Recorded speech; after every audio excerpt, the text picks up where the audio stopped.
ARK Lost Colony's December 18th release date is almost upon us, and whether you're still waiting for its imminent release or you've already respawned into the snowcapped city of Arat Prime, I've put together a full list of everything you need to know to get the most out of Lost Colony's story, lore, and gameplay that's sure to stand the test of time. Since its initial tease in Extinction Evolved 7 years ago, Arat Prime has sat comfortably at the center of many prevalent theories and plot developments for ARK, now existing as a way to bridge not just Extinction to Genesis, but ARK I to ARK II as well. That said, this video will contain spoilers for Extinction, all of Genesis, and Bob's Tall Tales, with one decently sized Lost Colony spoiler right at the end. But I'll give a fair warning before covering that part specifically. And if you find this video in any way informative or enjoyable, consider hyping it below so that it can get sent to others just like you. With all that out of the way, this is everything you need to know before ARK Lost Colony. Not unlike most ARK DLCs, the story of Lost Colony is split into multiple distinct timelines. The first of which I like to call Pre-Survivor, which encapsulates the stories of all characters before us, their missions, actions, and impact on the greater story. The second being Post-Survivor, which has us following in said other survivors' footsteps in order to finish whatever they had started. Though uniquely, Lost Colony has a third post-Genesis continuity, which takes place before the main story of ARK II,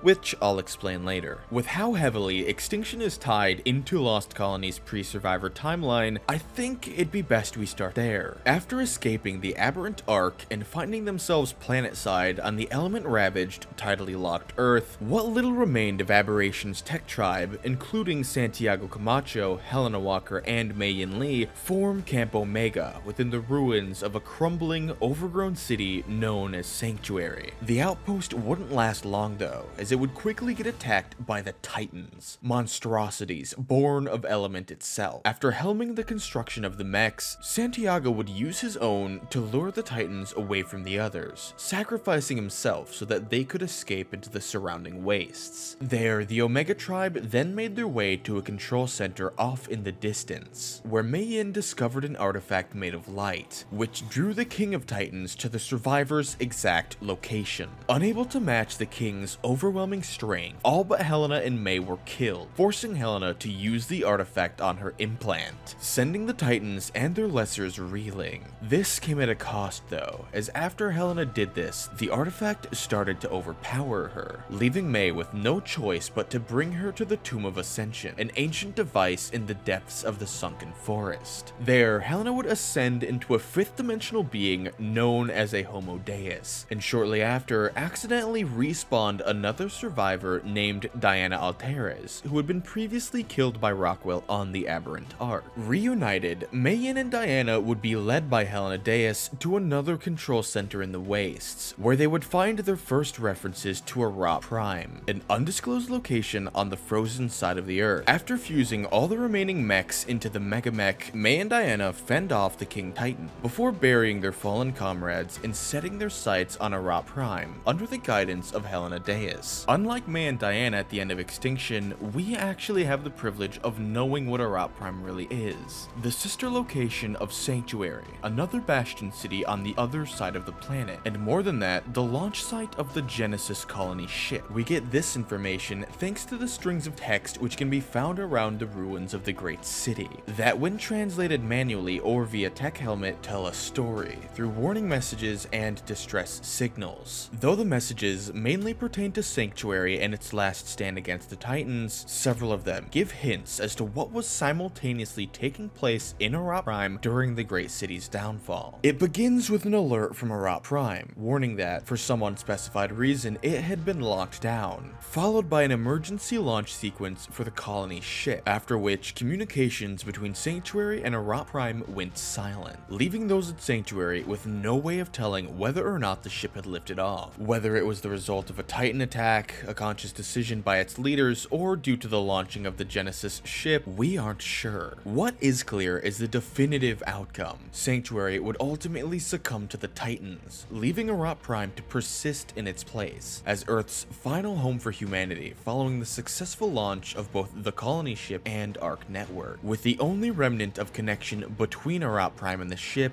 being a superluminal link of unknown purpose, which will have a crucial role to play later in the timeline. Speaking of connections, according to the Lost Colony teaser trailer, Arat Prime is also the birthplace of the ARKs, which, as I've stated in previous videos, feels like it's retconning information we've already been given in Extinction, where it's stated by Helena Deus that the Great City was where the very first proto-ARKs originated. Everything must start somewhere. In the case of the system, this is where it was born. Together, the sanctuaries and the obelisks that power them are the ancestor of every island that floats in the sky. They can all trace their origins back to this single prototype. Though it is flightless, the core principles and technology behind it are the same. This city has been empty for so long, far longer than it was full. Yet its prime was truly wondrous. Short-lived though it was, it is here where the system was born, and the prototype was forged around it. It could just be the case that Arat Prime was where the ARKs were first conceptualized before their construction was entrusted to the transhumans and Homo Dei of Sanctuary, but that feels like an odd distinction to make, considering how much more relevant the Genesis ship is to Arat Prime than the ARKs to begin with. Speaking of relevance, if you're looking for an ARK server with a bustling and friendly player base in light of Lost Colony, look no further than the Stories Ascended community cluster. Ran and played on by myself, my good friend Redgear17, and hosted by the wonderful I Don't Skate of 100 Days fame, Stories Ascended is the perfect place for you to start your Lost Colony journey fresh, before it's opened up to the rest of the cluster. Stories Ascended is a boosted PvE cluster featuring quality of life mods, additional creature spawns, and custom story areas and events which tie into an overarching narrative you don't want to miss. You can find a link to my Discord server in the description and comments below, where you'll also find free access to the cluster.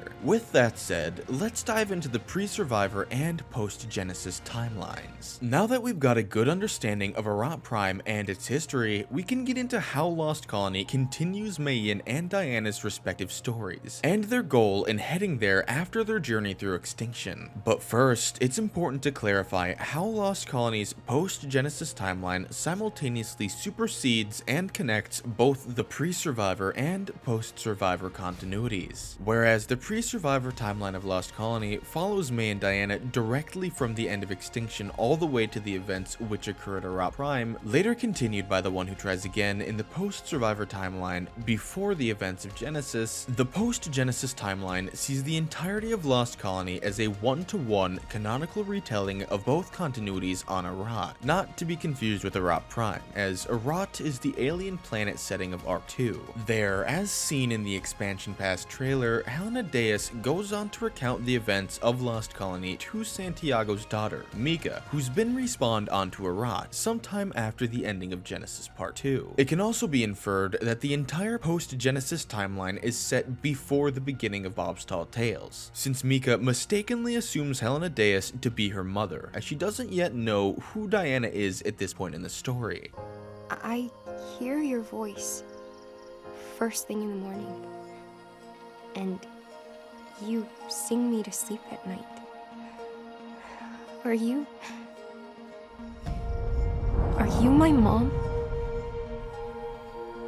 I'm sorry, Mika. I'm not. But I did know your mom. A long, long time ago. Ah, kid. I didn't know your mom. But your dad, I'm sure he knows what she'd have wanted. You knew my mom, dummy. Diana. Under that pretense, following the story chronologically, we know that at the end of Extinction, Mayan and Diana had both initially intended on making their way to Arat Prime under Helena Deus' word, something which her protege, HLNA, seconds in Genesis Chronicles 1, Discoveries 14 and 15, where she implies that both the survivors made it there, where they sent Helena Deus into the Genesis simulation via the superluminal link. We're pioneers, but we aren't the first survivors to get back to Earth. Years ago, a few survivors got back. one of whom was Helena, the survivor who made me. They saw the same devastation you're seeing right now, and they sought their own way to escape.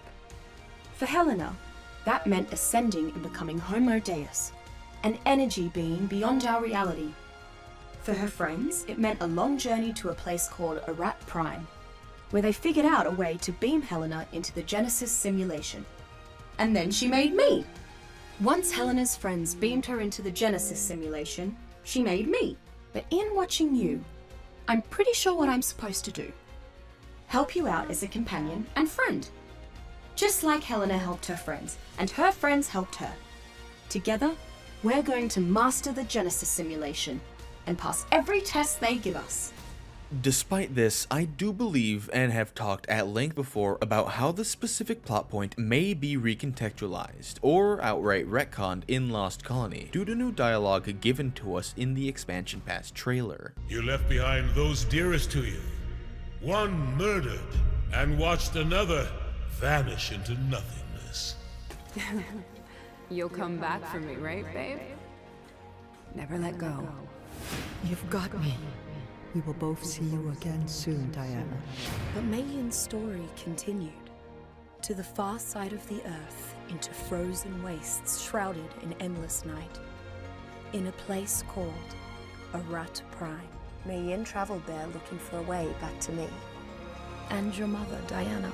We don't know, and I certainly don't understand, what could have convinced Diana to stay behind at the end of Extinction, nor are we privy to what happens between Mayin's departure and her journey to the frozen side of the planet, leading events to pick back up in the Lost Colony teaser trailer. There, we see Mayin's arrival to the outskirts of Arat Prime, where she gets attacked by a large, vampire-like monster, which would manage to sink its teeth into her shoulder during their skirmish. After driving her weapon, what would appear to be some kind of tech pike or tech gunstaff, into its head, Mayin would then set her sights on the bastion city of Arat Prime. Immediately preceding these events, Mayin would make her way to the Lost Colony, where she meets what's likely to be the first of several newly introduced characters to ARK's story, known as the Lost King. Not a lot has been revealed about the Lost King, though seeing as he's set to be an antagonist in both the pre- and post-Survivor timelines, it's apparent that he's been alive and ruling over Arat Prime for centuries, from a time long before even Camp Omega's existence, all the way up to the Survivor. From what little information we do have, it's clear that the Lost King's rule is a tyrannical one, specifically focused on the hyper-militarization of Arat Prime into Earth's post-apocalyptic era. Enter the Occidons, one of several unique species native to Arat Prime, and one of the creatures we've gotten early as part of the Lost Colony expansion pass. According to information from Community Crunch number 480 and the Lost King's Occidon dossier, they had been brought into being through experimental transfusion of something called red element into an unspecified primate. And though the resulting creature was initially considered a failure by its creators, the Lost King sought otherwise, ordering the mass production and domestication of Occidons in order for them to act as Arat Prime's defenders against general threats, possible Titan attacks, and anyone who may disobey his rule. Quote, "Should any of my subjects, my esteemed colleagues, feel tempted to challenge my rule, the Occidons under my command would prove to be an effective deterrent." And thanks to Community Crunch number 485, we know that Occidons weren't the only creatures created as part of the Lost King's hyper-militarization, as the Crunch introduced us to the Malewinds, which are also an artificial evolution of an already existing animal, that being the Veilwind, another species native to Arat Prime. Like the Occidons, Malewinds have undergone forced evolution through red element, twisting their appearance and behavior, described as being built for single-minded threat elimination. Despite this drastic shift in behavior, they're also described as elegant, even regal, royal terms which tie directly to the Lost King. On the topic of red element, like a lot of things brought up in this video, we haven't been told what it actually is, nor has it really been teased outside outside of its name and use. It could be that it's a man-made strain of element, a kind of natural element evolution, or something else entirely. Whichever the case, so long as the distinction's there, it's probably safe to assume that it'll exhibit altered or entirely new properties not seen in normal element, with definite and heavy connections to not just the Lost King, but the Lost Colony as a whole. I say this because red element was almost certainly used in the construction of Arat Prime's cyber-Victorian tech infrastructure. Historically, High Victorian Gothic was a style used to assert and project a monarch's power, i.e. that of the Lost King and his tyrannical rule. Because of this detail, there'd be no issue in assuming that Arat Prime didn't look so evil and imposing before coming under his leadership, especially considering the fact that it was the launch site of the Genesis colony ship, a project crucial to the preservation of mankind, with absolutely no time for gloating any sort of prowess or stature. An exaggeration of this same Gothic style can also be seen in the Lost Colony expansion pass's Lost Enforcer skin set, a cross between a 24th century tech suit and 19th century Gothic revival plate armor, accompanied by a lost tech sword which plays off of the crucible from Doom, all made in part with what looks to be obsidian infused with the power of red element, referred to as dark tech in the expansion pass description. Considering his appearance, it's equally likely that red element is the explanation for how the Lost King managed to rule over Arat Prime for as long as he has, as it's been well established that biological immortality is something possible through the use of element,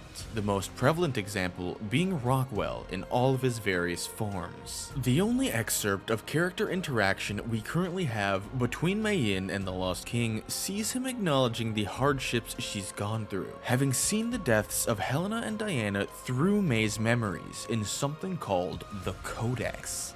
I have seen your memories within the Codex. You are a broken soul. You left behind those dearest to you. One murdered, and watched another vanish into nothingness.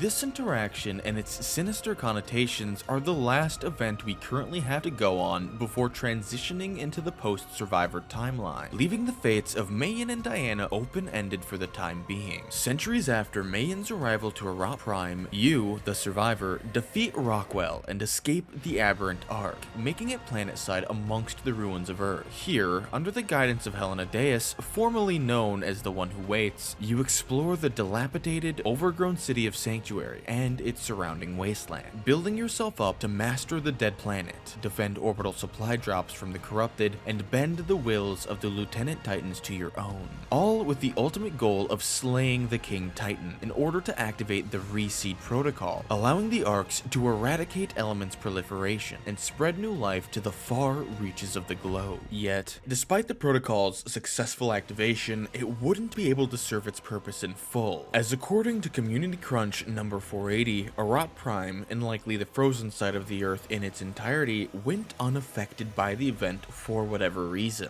whether it be a result of being frozen in the first place or something else. It's a detail that's not been made quite clear, and if failing to revive an entire half of the planet wasn't bad enough, worse still is that, because of the Reseed Protocol, Aberration, and by extension Rockwell, would crash land in the outskirts of Arat Prime, though unexpectedly, the version of Rockwell that would survive the Ark's descent wouldn't be the element-driven, mutated overseer we see him as during his boss fight on Aberration. Rather, the Rockwell that survived the crash would take the form of a clone, distinctively referred to as Edmund. Who am I? Such a simple question. 3 little words. And yet, I find I am unable to summon an answer. I've awoken, surrounded by metallic wreckage, the bright thunderclap of my arrival echoing away across a vast, rapidly cooling crater. From before this ruin, I remember little. I recall scattershot visions of monstrosity. I was something inhuman. And yet now I seem to be simply a man, vulnerable and exposed. Why that should surprise me, I cannot say. What was I before, and what am I now? Unlike Rockwell, Edmund himself doesn't appear to harbor any ill will or intentions, but it's apparent that his humanity is underlined by that of Rockwell's malevolence, as it would appear that somehow both versions of Rockwell exist within the same body, Edmund's body, in parallel to how Genesis colonists Gabriel, a gold rush prospector, and Ixion, an Alexandrian occultist, accidentally had their separate engrams entangled and put into Gabriel's cloned body. I fall to my knees in the freezing wind. Better to let it end here with some semblance of humanity intact. I feel myself finally slipping into nothingness, as it should be, and then... No, Edmund, you won't die here. I won't let you. My best theory as to how this is possible is that Rockwell somehow found a way to transfer his consciousness into a new clone in contingency of Aberration's destruction. Moreover, how he accomplished this may also have something to do with the Engram Codex, seeing as the term codex in this context is most definitely referring to a real-time database of stored survivors' memories somewhere within Arat Prime, solely based on what the Lost King said to Mei Yin, having seen her recent memories from before her arrival to the colony. Regardless as to how we got there, Edmund has an interesting roleplay in Lost Colony going into Genesis, as we're already under the pretense that by the time the survivor enters the Genesis simulation, Rockwell had already gotten aboard the colony ship in an attempt to take it as his own. According to Studio Wildcard co-founder Jeremy, in a recent Extra Life Q&A between himself and YouTuber Raz Clark, Lost Colony not only intends to explain how Rockwell managed to hijack the Genesis ship and how much humanity is present within him prior to doing so, but also his overall motivations as an antagonist, something presumably related to the little-known character of Charlotte Rockwell. Not much is known about Charlotte as a character, as she was only briefly introduced in the animated series. Might I add, very offhandedly. Charlotte. It can be inferred that what was likely her untimely death played a hand in Rockwell's motive for using Element to turn himself into what he had considered a god. As though Charlotte wasn't a canonical character before the animated series, according to Bob in Aberration's steampunk epilogue, Rockwell had intended to use tech, and by extension Element, to bring her back to life, a new plot point which canonizes Charlotte in ARK's game continuity. If we are clones, if we all died, and tech brought us back, then we could use it to bring back other lost people, right? Hey now, the doc wanted to bring someone back with that stuff. Didn't work out so good for him, did it?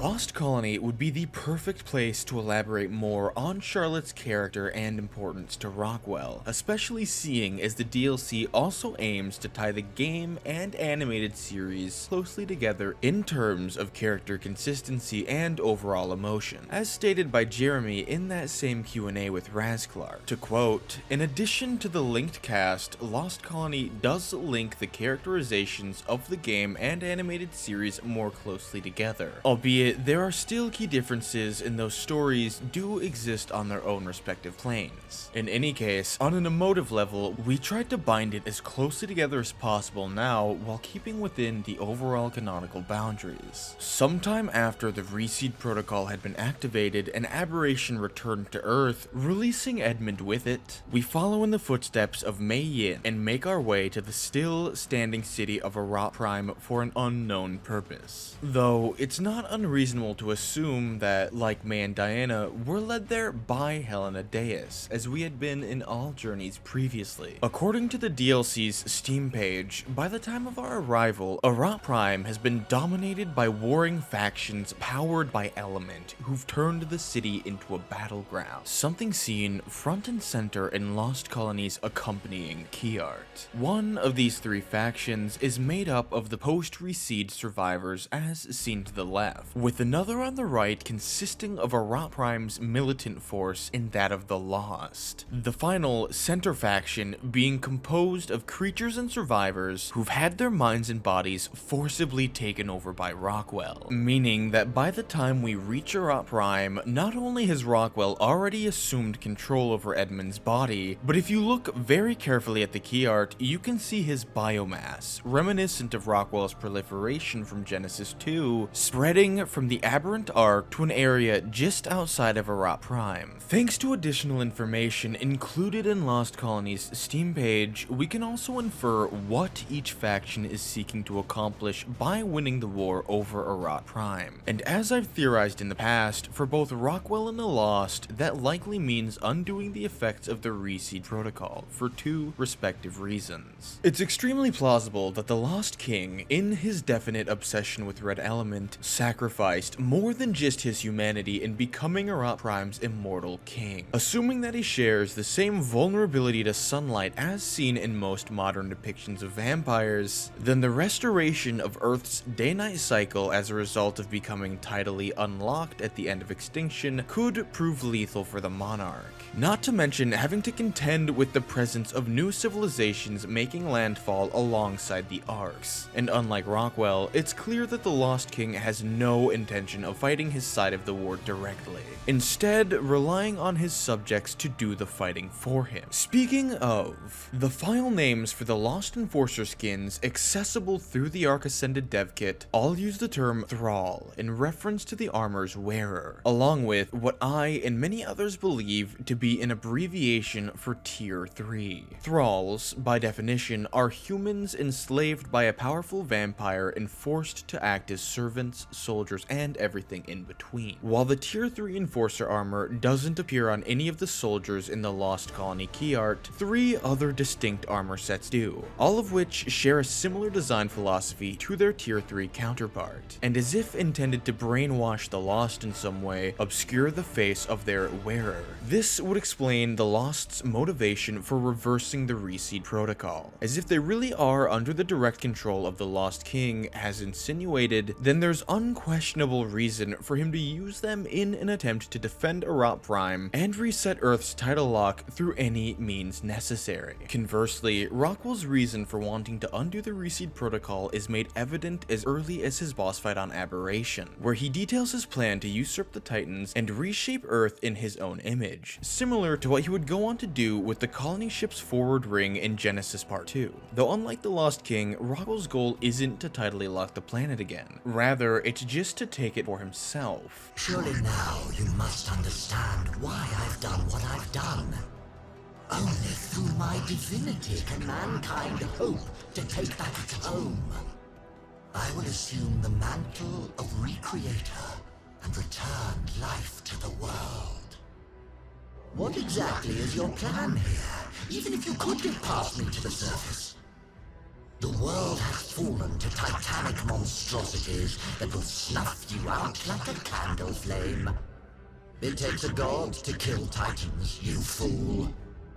As for the survivors, it goes without saying, but our main motive in Lost Colony would be to ensure the Reseed Protocol's completion by dethroning the Lost King and preventing Rockwell's spread from leaving the boundaries of Arat Prime. We won't be going it alone, however, as in that aforementioned Extra Life Q&A between Raz Clark and Jeremy, not only did Stieglitz reveal the existence of opposing NPC outposts for us to both raid and defend present in and around the city of Arat Prime, which, if I had to wager a guess, would be an evolution of the wild pirate camps from Atlas. But Jeremy also revealed in a separate interview with PC Games Network that we'd be able to sway the thralls of Lost Colony over to our own side, effectively forming, for the first time in ARK history, intelligent NPC human armies of our own, all of which, according again to Jeremy, is a simplification of the hostile Aratai NPCs planned for ARK II. Besides the introduction of NPCs to ARK, ARK, like all DLCs before it, Lost Colony also brings with it the typical new additions in both unique engrams and creatures, some of which we've already gotten early access to as a part of the expansion pass. Like the template hammer, which is another feature backported from ARK II, and the tech bunker, that lets us build under the map for the first time ever. Some of the things not yet available to us, but that we already know about the existence of, include the additional tiers of Lost Enforcer armor, a Lost sword, fabricated pistol, assault rifle, bow, and sniper rifle, what looks to be some kind of bear trap contraption, and dark tech wings, all of which are visible in the DLC key art, and might either make up the cursed tier of gear as advertised on the Steam page, or may just be skins for items which already exist in-game. There's also a yet-to-be-seen Gothic structure tier and fabricated crossbow, which were first leaked all the way back in June of this year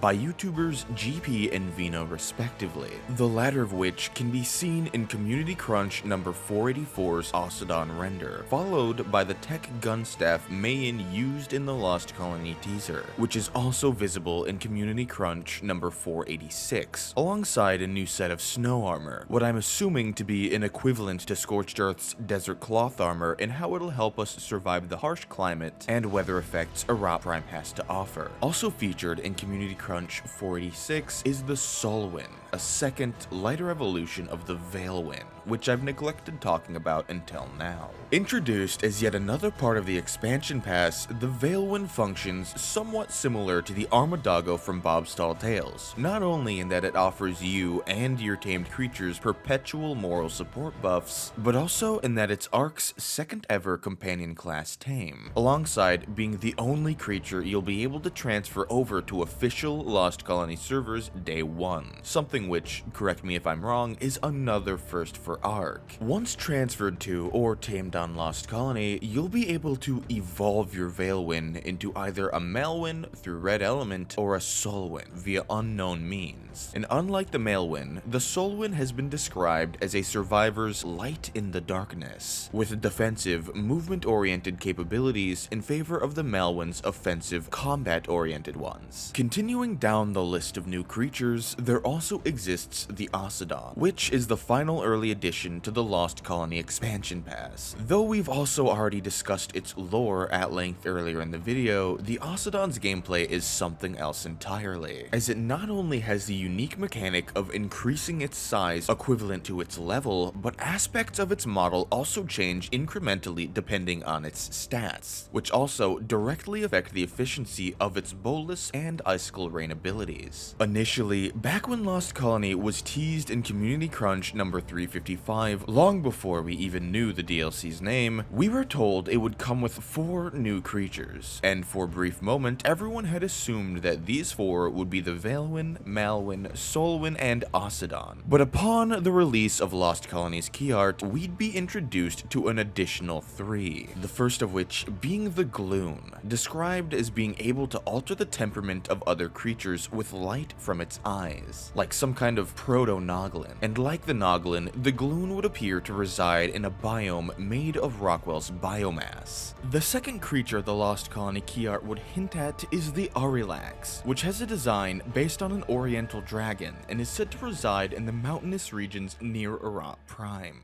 As can be inferred from Community Crunch number 488, whether or not you'll be able to tame the Arilax depends on how it judges what you bring before it, which makes me reminisce on ARK Mobile's Griffin taming method, where wearing a crown and having it respect your survivor level were both taming prerequisites. The third and final creature the Lost Colony T-Art teases is the Gigadesmodus, which had its name recently revealed in an ad for the DLC. Gigadesmodus! Your master beckons! Judging from how the Lost King refers to it in the ad, I think it's likely that the Gigadesmodus is his personal battle mount, rather than being a normal, tameable creature somewhere on the map. The name Gigadesmodus, combined with the red glow emanating from within its body, also implies that it's a Desmodus Draculae imbued with red element, meaning that we probably won't have to wait for Fjordur to release before we can get our hands on them in ARK Ascended. We'll have more than just new items, engrams, and creatures to help hone ourselves in Lost Colony though, as among our arsenal will be an expanded look at the skill tree already released with the expansion pass, with new, not yet seen passive and active abilities, likely diverging from the existing creature, harvesting, and explorer progression paths currently in-game. As for what the map has to offer in terms of biomes, we currently know of 5 in total, those being the city of Arat Prime itself, which has been described by Jeremy to be significantly different in scale and level of detail compared to that of Sanctuary, the Twilight Forest, which was also leaked by GP, likely being related to the environment seen in the Solwind promotional render, Rockwell's proliferation, which is visible in the Lost Colony key art, Gloon promotional render, and Community Crunch number 473, where it's implied to be in part beneath Arat Prime itself, in a place where the true cost of element has become impossible to ignore. The final 2 biomes being the Hot Springs and Dark Mountain, both of which we know little about and were leaked by GP as well, all of which will be accompanied by new environmental and weather effects, one of which I'm really hoping to be dynamic snow trails, something readily possible through Unreal Engine 5's Fluid Ninja plugin, which ARK Survival Ascended already uses. In regards to how the story will be told in Lost Colony, as an attempt to gauge reactions to potential storytelling methods for ARK II, Studio Wildcard's going all out compared to what we've seen in past DLCs. As per the norm, spread throughout the map will be traditional explorer notes, voiced by their respective authors, as already seen with Edmund, though the Ocedon dossier isn't currently narrated by the Lost King, at least not now, so it's possible that, like a lot of the already existing explorer notes, only some will receive any narration at all. Speaking of which, we'll be able to experience voice-in-head narrative between ourselves and other characters at Arat Prime, similar to how Rockwell communicates with the survivor telepathically during the events of Genesis Part 2. Alongside this, there will also be animated cinematics which tell Mayon's story during the pre-Survivor timeline, done by Mappa, the animation studio behind anime like Jujutsu Kaisen and Chainsaw Man, among others. Oddly enough, we've also seen Bob present in these cinematics as well, in Community Crunch number 478, leading me to wonder whether or not they're truly sticking to events that occurred in Mei Yin's time, or if they'll also expand on events in both the post-Survivor and Genesis timelines as well. The new method of storytelling I'm most excited for is what's described to be JRPG-style, semi-animated and voiced conversations between key main characters retrieved through the Engram Codex, that, according to Jeremy, touch on previous events throughout the story of ARK. The phrasing semi-animated immediately jumps out to me, as maybe being somewhat like the Halo Combat Evolved Anniversary terminals, which is something I've personally always wanted to see in ARK.